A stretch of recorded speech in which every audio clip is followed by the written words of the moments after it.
Hello people, it's Andy, Cloudy Milder. This is part 3 of my Music Foundations record collection, so I will be showing you what I have between catalogue numbers MFN41 and MFN60. I've got, I think it's 13 in this bracket. So let's dive straight in. If you want to know what this is all about, I've covered it in the previous 2 videos of this. So check out the links up here, and you can have a look at what's involved in those. First up, Alaska, the pack.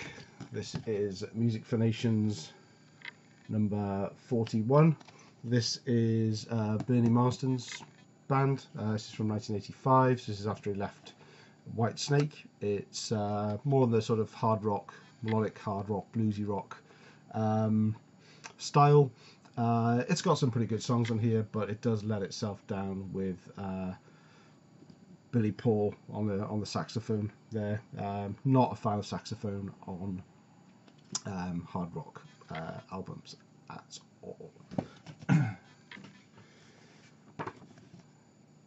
Inner sleeve.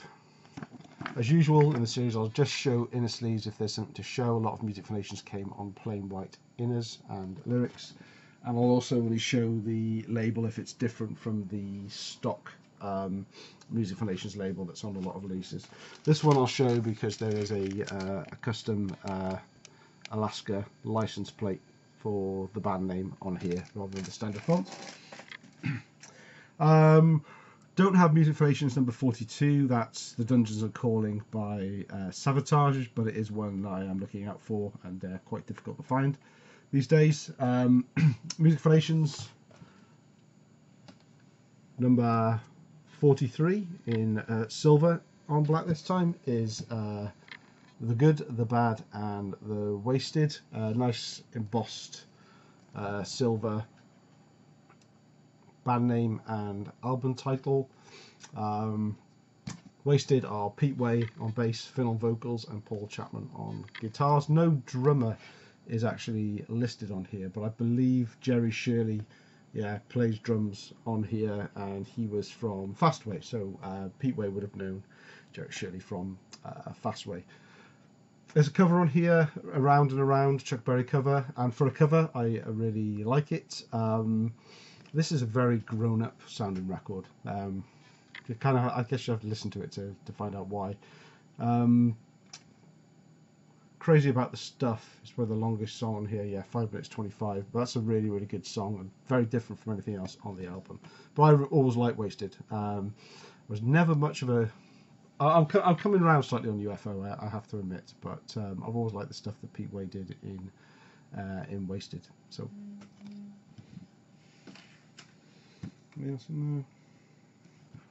No. And again, the on the label, Wasted have a custom band logo on the label. 44 I don't have, and this is one. This would be a grail. So this is Exodus, Bonded by Blood. 85 Music Foundations 44.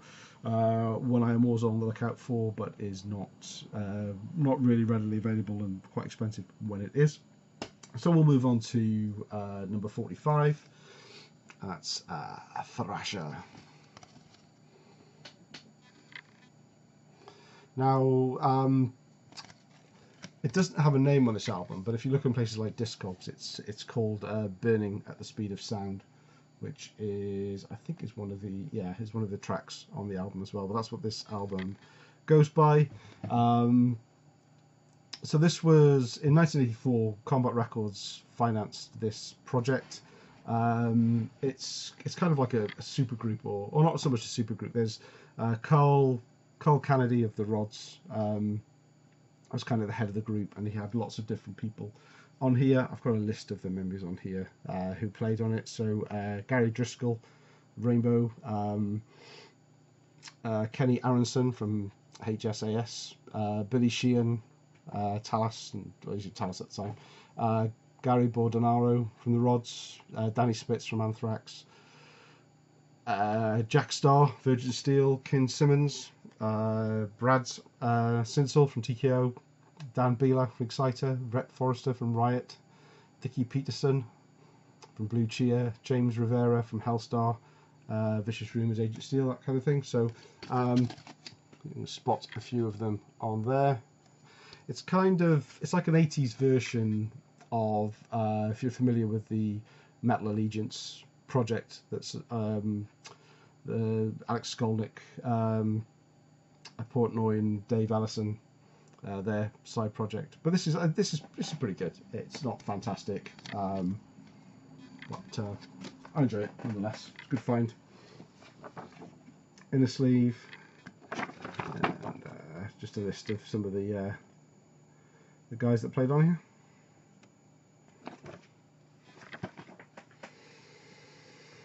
Moving on to number 46, probably the most bitter album ever recorded. Megadeth, Killing It Is My Business. I don't know if this is a particularly bad press, but I don't think this sounds fantastic. So we have Music Foundation's 46 up there with a red Flagbearer. Not much needs to be said on this album. I don't think this pressing sounds particularly great. I'd like to hear another to see if it's just a bad copy, but there we go. Not much I can add to what hasn't been said before. No inner, no special label. There we go. 47 is Exciter, Long Live the Loud. I think this is the second album they had on Music Foundations. I don't have the first as yet. Here we have the Flagbearer top right, and the number is hidden away bottom right in this time. Band. This was released on Combat in the US. 48, one of my favourite albums, have to admit, is Sabotage Sirens. This is a different cover from the US version. There we have the Flagbearer in black, Music Foundations 48. The cover of this, I think this was UK and European, is taken from a children's book called The Borrowers, I think. It looks far more sinister in the context of this than it does on the book itself. There we go, Sabotage Sirens. 49 is another Music Foundations compilation. This is Welcome to the Metal Zone. It's a double album. There's the Music Foundations guy and MFN49 in the bottom right. It's a gatefold, and the gatefold shows you all the bands that are. So we've got Rogue Mail, Q5, Merciful Fate, Tank, Wendy Williams, Battlezone, TKO and Exciter, and Wasted, The Rods, Loudness, Alaska, Earthshaker, who's that? Jackstar, Sabotage, and Exodus. Those two albums are two that I'm missing from this video. But this is a fantastic compilation. There you go, just a confirmation of what's on here. Really, really good album. Double album. Great compilation. Up to number 50. This one is not so good. This is Tigers of Pang Tang, the Wreckage. So this is Tigers. They'd split up before this album, and they were reformed by John Deverill and Brian Dick after splitting off to the album The Cage, which again is, I don't like that album really much at all. That was a stinker. This is not that much better. It's synthy pop metal. The opening lyrics on the first track, Waiting, are Am I Wasting My Time? And yes, I really think they did with this one. The title track, The Wreckage, is the highlight and the only song really worth listening to on here. The rest of it is pretty lame. But it's on Music Foundations and it's MFN number 50. This one comes with a printed inner rather than a lyric sheet. Printed in the sleeve. Excuse me. 51, Robin Trower. Robin Trower, Beyond the Mist. There we go. Originally £5.49 from somewhere. I don't know. Here we go. Here we have the Music Formations guy and the 51. He's a bit transparent this time around. This is a mix of live tracks. I think the side A is there's two new tracks. The Last Time and Keeping a Secret, or I believe they're new. I'm not really big on Robin Trower. This is the first thing I have from him. It's pretty good though. I think it's his Reddit's his 11th studio album, and there's 5 live tracks on here: The Voice, Beyond the Mist, Time is Short, Back It Up, and Bridge of Sighs. The live tracks were from the Marquee in London. 52, some more kind of hard rock from another band. I think that made more of its name in the 70s. This is Legs Diamond, out on Bale. In the previous video I showed a compilation called Strictly for Connoisseurs, which was bands from Canada and the US that hadn't really made it in the UK. I think the Legs Diamond are the only band on that album that actually ended up releasing something on Music for Nations. This was their first album, Music for Nations, and their first album for 5 years. It's melodic, bluesy rock, I guess. Correct me if you don't believe me on that, because well, you don't agree with me, rather than believe me, it's my opinion. While it's not my usual style of rock, there are some really good songs in here. The Voice, not The Voice, what am I talking about?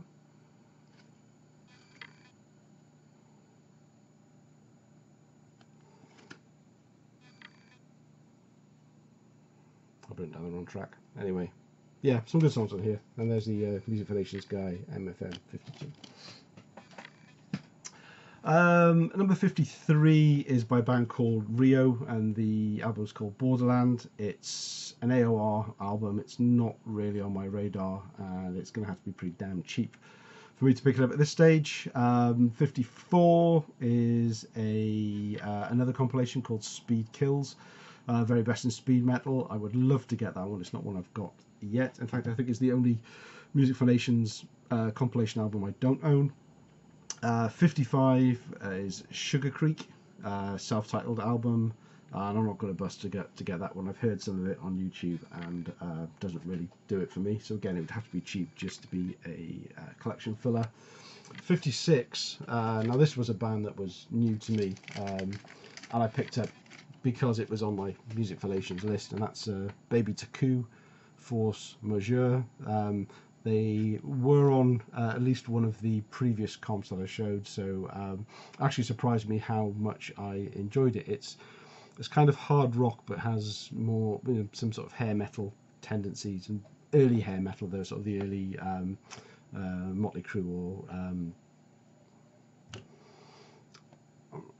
Twisted Sister. I wanted to say Kiss, but no, didn't want to say Kiss. That kind of raw hair metal sound. They're from Barnsley in England, and this was their second studio album. Rob Armitage, one of these chaps here, I'm not sure which one it is, left to join Accept in '87, but didn't actually record anything with them. And to me, they were just the wrong image for 1986. So I guess that's not really why they didn't take off, but there's some good tracks on here. Check it out if you come across it. 57 is a pop rock album by a guy called Eric Martin. I don't know too much about him. It's a self-titled album, and I'll only get that if it's really cheap. I've had to listen to it on YouTube, and really not my thing. Oh, I missed the Baby Taku thinner sheet, and there's that's Rob Armitage, who joined Accept briefly. There we go. So on to MFN58. This is Surging When Midnight Comes. Again, a band that I don't think that really fits the image of 1986. Is this, or is it 85? There's a little bit of a mix over between some of the numbers here. Kind of go 86 and then they go 85, so I guess that's just when they get registered with the label as opposed to when they get released. The MFM number is actually on the front cover here, don't often get that, but also up at the top right again. Where is he? Jack Ponty is used to hang around with. He was in a band with John Bon Jovi. It's good melodic 80s hard rock. This is the only album they did.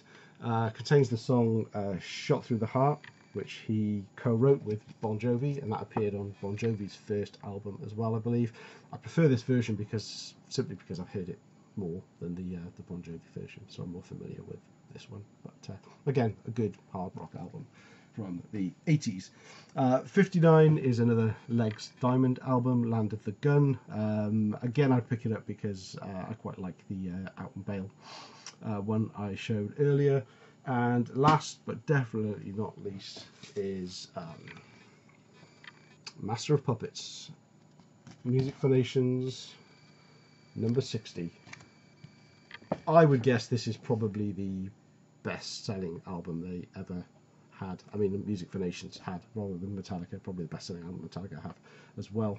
Now, going through this series, I had this in my Discogs collection tagged as a first pressing and everything, and while collating some information for this video, I did see a picture of a Music for Nations 60 without the barcode, and barcodes were pretty new in 86. And doing a little bit of research, I found I don't actually have a first pressing, which I'm a little disappointed with because I thought I did. I didn't pay through the nose for this, but I was under the impression that it was at the time, so clearly I didn't know what to look for. But this is an interesting copy in that it's a mispress. Comes with the inner sleeve. Doesn't come. Originally, it came with a merch sheet, which this one doesn't have. It also doesn't have the Flagbearer. It just has the new Music for Nations logo on here, and interestingly, we now have the introduction of the Swayze label. Dude looks a bit like Patrick Swayze, and yeah, that was the new label moving forward from MFN60. Now the misprint on here is, obviously this came out in 1986, this pressing, but on side 2, which you probably won't be able to see, but it says copyright 1988. Now there are 2 or 3 different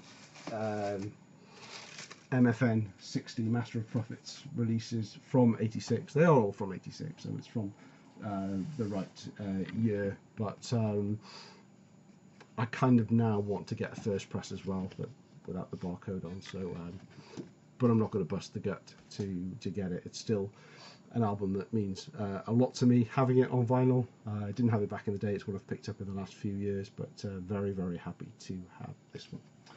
Right, that's your lot. MFN41-MFN60. If I get anyone's in the gaps I've missed in this one, I'll do a follow-up to this video. But other than that, the next one in the series will be part 4, which will be 61 to 80. Hope to catch you then. Cheers.